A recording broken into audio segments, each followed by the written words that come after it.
What's good, y'all? It's your boy Ross back at again with another video. So we're gonna check out 10 WWE wrestlers who had their moves stolen without permission. Now this should be a pretty good one because obviously you want to ask another wrestler, hey, is it cool if I can use this move or whatnot? And you want to be able to have that type of interaction with the wrestler who made the move famous or whatever the case, and they're like, it's cool, go ahead, I don't really need it anymore. But if you're able to keep it going and keep the effectiveness of the move and the popularity going, go ahead. But there are some instances where they're like, yeah, I'm using that, and then the wrestler that really made that move famous or came up with it's just like, damn, bro, all right, you just gonna use the move and just say fuck it, right? So it does happen like that. So we're gonna check out some of them instances where the wrestler was like, yeah, I'm taking that, and that's just what it is. Appreciate all love, support. Let's get right into it, man. Is this on? Typically, if a wrestler wants to adopt a famous move into their arsenal, then out of respect, they'll ask one of the original users for permission. This doesn't always seem to happen though, and today we'll have examples of talent who asked for permission, as well as those who didn't, as we list 10 wrestlers who stole moves from others. Before we begin, we'll give honorable mentions to CM Punk using the GTS, and Bryan Danielson using the Busaiku knee. Both moves were taken from Japanese star Kenta. Yep. Oh.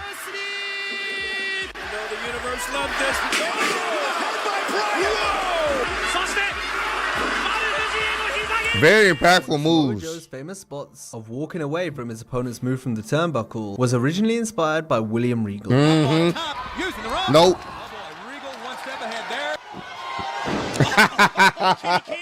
Oh man. Shawn Michaels' famous Sweet Chin Music was inspired by gentleman Chris Adams' super kick. Seen it from Chris Adams. He just started doing it in matches, and I thought, well, that's awesome. Oh wow! I actually didn't know that. Ryback's finish definitely didn't know was that. Originally inspired by another beast in WWE. Oh boy! Oh boy!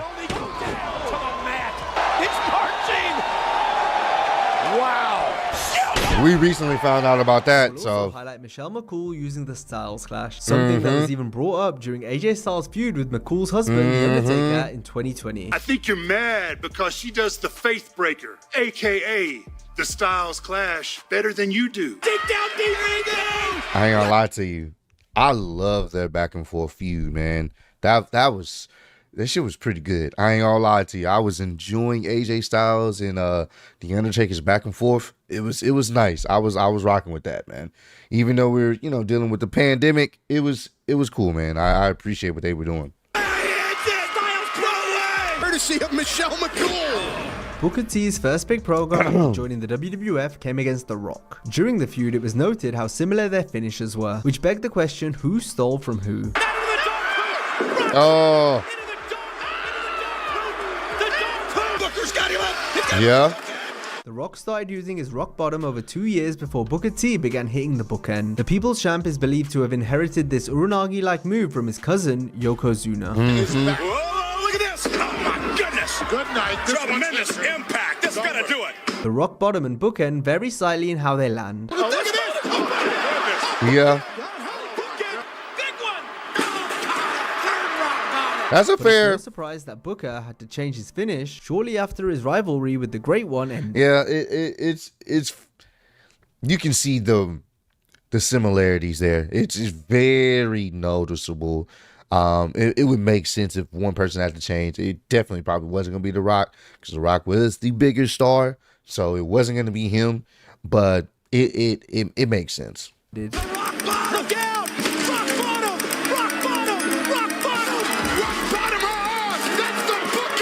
With Book instead opting to use the scissors kick to close out matches instead, something he previously did as a setup move. The bookend was still used but less frequently as a finisher. Booker would later jokingly suggest that The Rock stole the bookend and multiple catchphrases from the 5-time WCW champion in an interview with Chris Van Vliet. The Rock stole it just like The Rock stole a bunch of my catchphrases. Yeah. Oh man. I'm serious. He really did.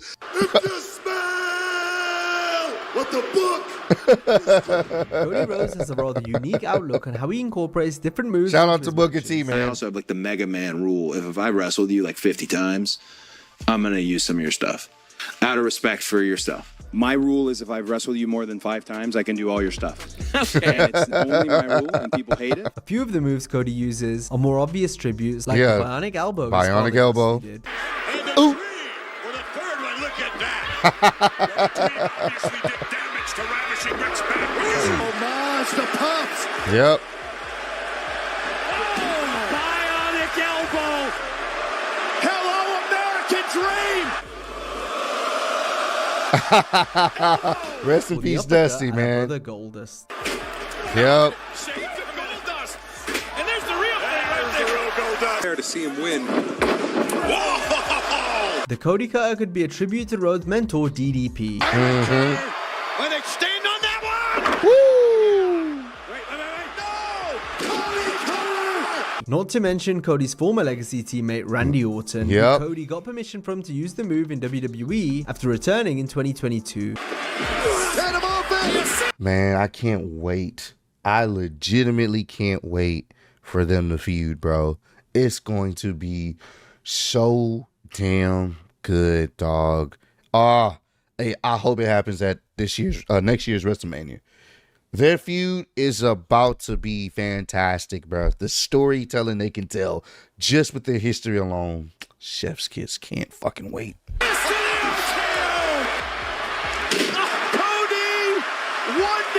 However, the American Nightmare took the setup for his cutter from Will Ospreay's Os Cutter. Ospreay looking for the That makes sense. That makes sense. Launches himself into a Cody Cutter. Some of Rhodes' arsenal is more subtle, like the leapfrog out of the corner, which was taken from Booker T. And every time, I mean, there's one thing that's obvious. Hey, how long has it been since? Look at this. Look at this. Look at this. It's a way of consistently pulling Ah. victories. A nice power slam. Or the Alabama Slam used by Hardcore Holly, Cody's first tag team partner, an early rival in WWE. This is not going to be good. Bro. Oh my gosh. No. Oh. Sidewalk slam. I don't think that was a sidewalk slam. It looked like a sidewalk slam. Hardcore Holly wasn't the first to use the Alabama Slam though, as Chris Kanyon, who will now highlight, used it before him. Continues later on tonight. A first ever for Raw. Ooh. It's a devastating move. I'm not gonna lie to you. That looks like a move. Hell, if you want to be honest, bro, it definitely is a finisher quality move, because I've always felt like a finisher should look devastating. It's very devastating, bro.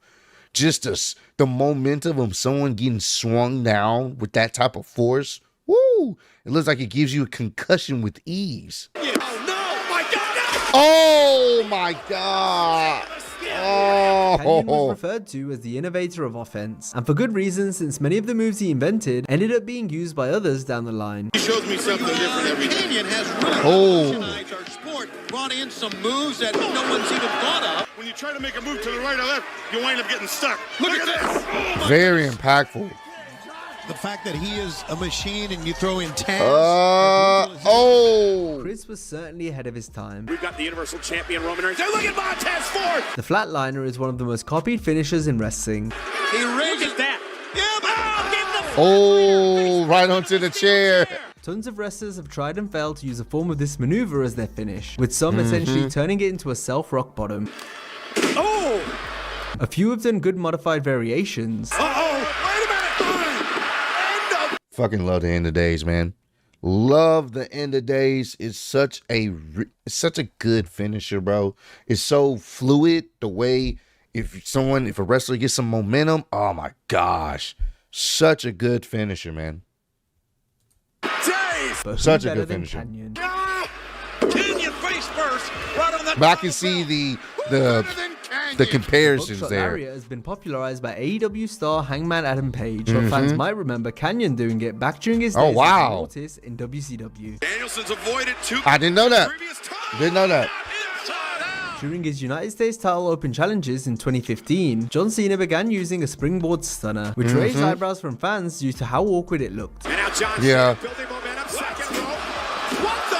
Cena, second row. Springboard stuff. It definitely looked weird because it's the way he would land it. Granted, I appreciate him for always trying to freshen up his moveset. it just looked weird because the way he would land, it didn't look right. Cena didn't get all of it.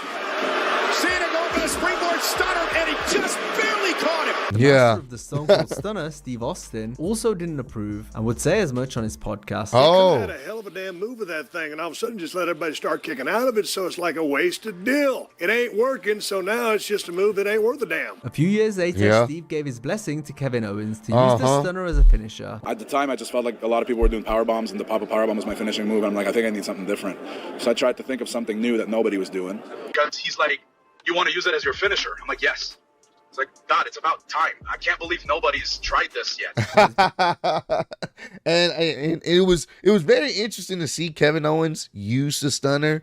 But once, a lot of people found out that he got permission, I know some people initially weren't happy about it, but I didn't really trip off of it too much because at the end of the day, Kevin Owens is a brawler for the most part. And, it kind of fit his character. Owens fight, that's literally him. And, Steve Austin, his character was literally fighting anybody that he had an issue with in the same way with Kevin Owens. So I didn't really have an issue with it. And eventually, I started to get used to it. It was kind of jarring at first, but to be honest with you, he's really the only one that was using it. Nobody else was really thinking about ever using a stunner because it was just always associated with Stone Cold. But I think if anyone to use it, I don't have a problem with Kevin Owens using it. Me personally, I know some people feel differently about that. Broken Skull podcast, Austin even coached Owens on how best to do the stunner. So that kick isn't just about bending him over a little so that you have easier access to the head. There's more to it than positioning. That's very interesting. Yeah, you're robbing the lungs of oxygen, precious oxygen, which that heart needs to pump to the cranial region, which houses the brain. Right. Oh, wait for the super kick, Kevin Owens. Oh, I like how he tried to break it down in science term, even though a lot of people don't even sell the damn kick. A lot of people don't even sell the kick, so I can appreciate it by breaking it down in medical terms. oh no, stunner! Oh, Seth sold that. stunner! Oh, it's doubling! Bret Hart is considered the king of the sharpshooter, and with good reason, since no one does it better than the excellence of execution. This only becomes more clear when we see all those who have started using the move as a tribute to Bret. Does Punk have it in him to finish it? Yep. We saw this in Fashion Berlin. Yep. Going for a sharpshooter, I believe, here. Some fans may be quick to include Sting in that list of imitators, but the Stinger actually began using the submission he calls the Scorpion Deathlock before the Hitman. He's got it on, and he's in the middle of the ring. It's over. It's over. Flair's getting up, and he's trying to detract the referee. Bret used this as inspiration for the sharpshooter, but had to be taught how to apply the hold by Conan. Hart revealed this during an interview with Inside the Ropes. I suggested the Scorpion move that Sting did because I'd seen it in Japan. Conan showed me in 2 minutes in the shower how to put a sharpshooter on. He's got the sharpshooter. Wow. He's got it. He's got the sharpshooter. There's no way to get the rope.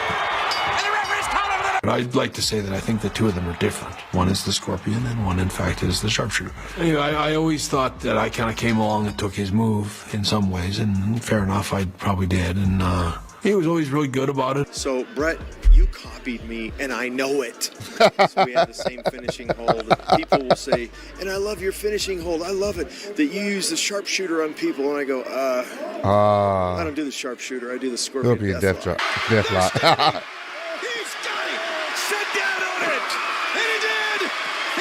Various wrestlers had previously used the sharpshooter before Sting, including Riki Chosu in Japan. In 2011, Randy Orton started... I mean, it's one of those things where it's like, you know what?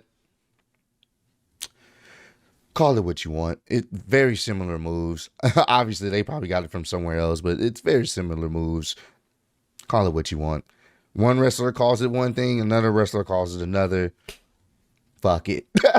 It still worked. No, most people didn't really trip off of it because, you knew you was getting towards the end of the match once the move was being applied. So, and there was a good chance somebody was going to tap out or pass out. doing the angle slam, which forced a response from Kurt Angle online. The Olympic gold medalist posted a number of suspect drunk tweets before later claiming he was hacked. Kurt took aim at Randy for doing the Olympic slam, not to mention Jack Swagger for performing the ankle lock, with Angle saying that he at least waited until Ken Shamrock stopped wrestling before starting to use the submission. The guy is doing something that I brought in first and he's using it. Why would I be mad about that? Did he ask permission to use it? No, he just used it, but it didn't matter to me. Well, listen, I want to thank you for allowing me to use that move. I wanted something legitimate, and there's nothing more legitimate than Ken Shamrock and the ankle lock, so thank you. Yeah.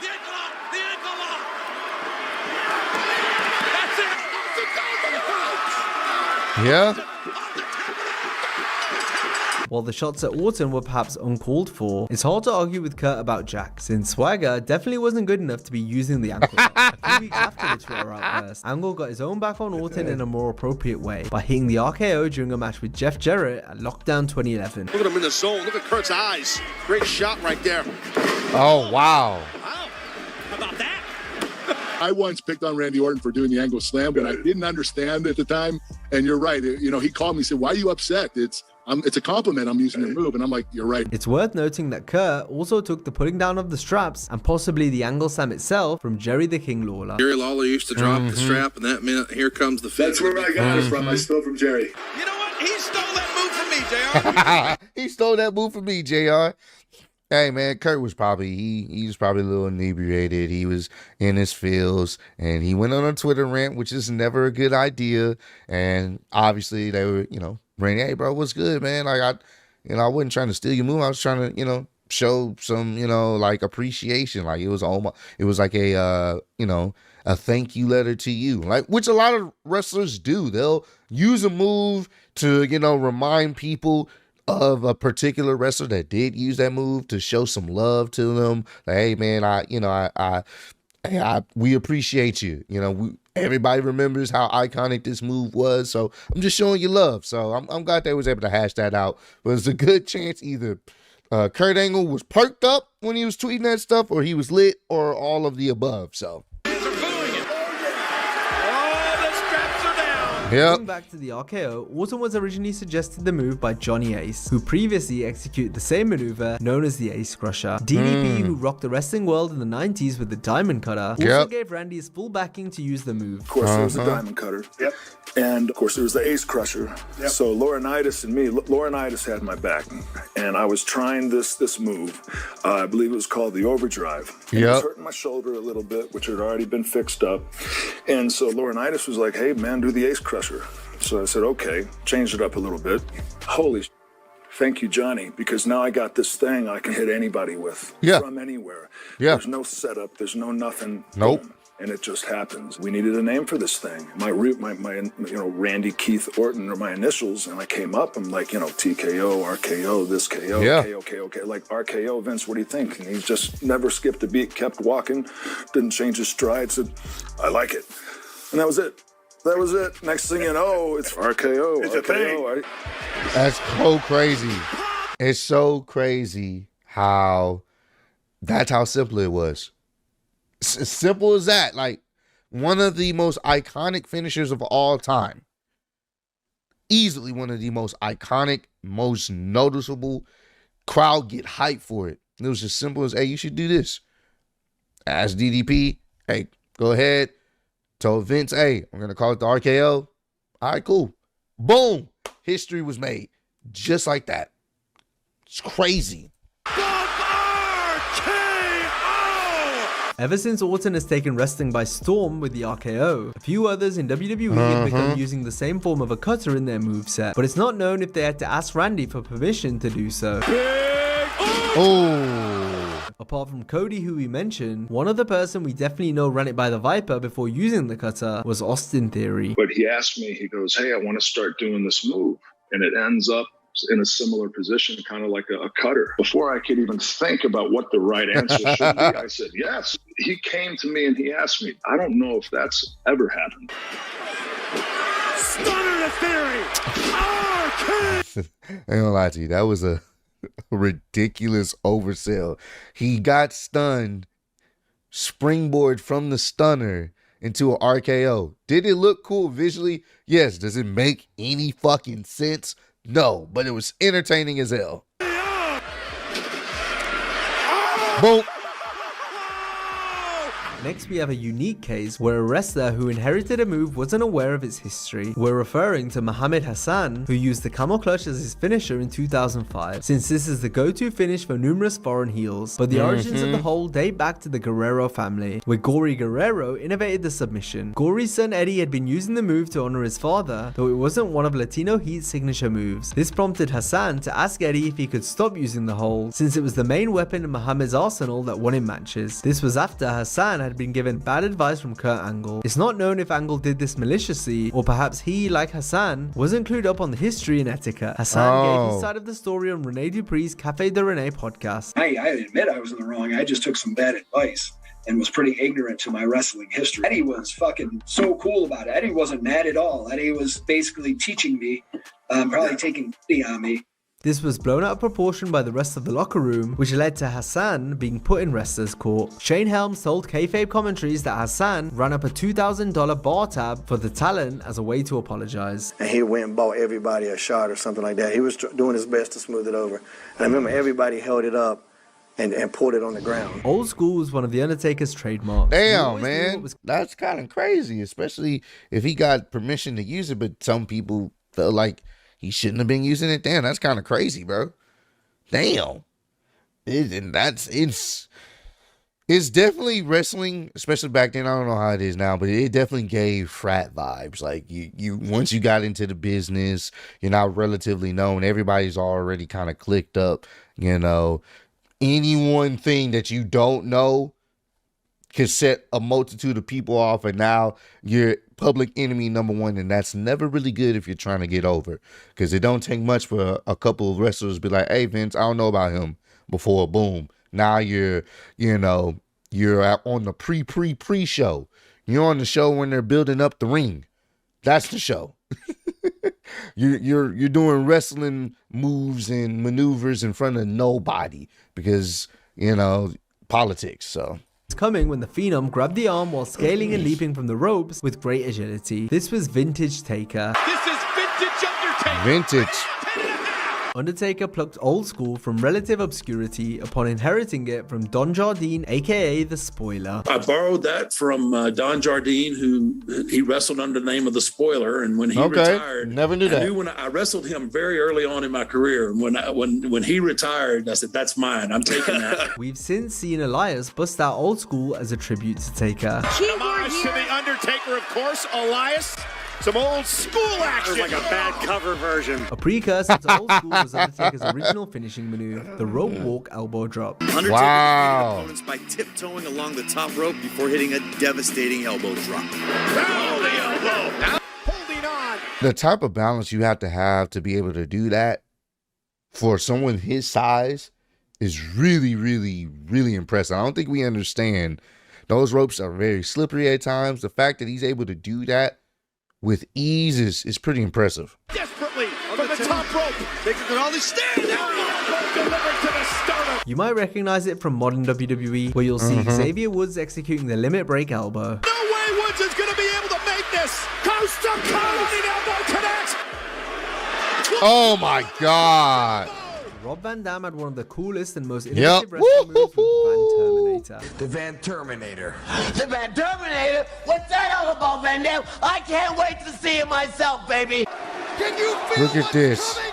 Oh my God. Van Terminator. It was done to great effect in ECW, though over the years it was less frequent in WWE. We may be about to see. Oh my God. That's because Shane McMahon already performed the Van Terminator, where it was known as the Coast to Coast. Yep. Oh my gosh. This was completely plagiarized from RVD, but was key to Shane to try and make up for his lack of wrestling ability. Coast to Coast is a trash can that's put in the ropes so that you don't have to go that extra 3 feet. McMahon needed as much smoke and mirrors as possible in his matches, so the Coast to Coast was just another gimmick he could implement. That Paul showed him footage of me doing the Van Terminator and asked them, can you do this? A lot of promoters, and in WWE when I was there too, a lot of times they talk about me doing it, and they say, when you get ready to do the Coast to Coast, which corner are you going to do it from? I'm like, no, I do the Van Terminator. That's right. Yeah, man, let them know, like, nah, I do the Van Terminator. And that's still really, look, Hold on. I'm going to make myself disappear so y'all can see. This is from one ring post to the other ring post. Look how far he's jumping. The athleticism to be able to do that is crazy. Incredible. Always loved this move. Always will love this move. Talent that despite being one of his best moves, he didn't need the Van Terminator because everything else he did in the ring was already so great. Ilya Dragunov later used his own variation as a setup move that was hit usually without a weapon. To see Ilya Dragunov. That's still crazy. Now, if you enjoyed this video, be sure to check out a similar video of scripted wrestling moments that fans actually thought were real. Hope you have Hey man, this was a really good video. Love just going down the history of some of these moves and how they were implemented in other wrestlers' repertoire. This was dope. This was very dope, very dope. Comment down below. Let me know some other wrestling related videos y'all want me to check out. Appreciate all the love and support y'all showing on the channel. Road to 150K. Appreciate y'all kicking it with me. See you on the next one. Peace.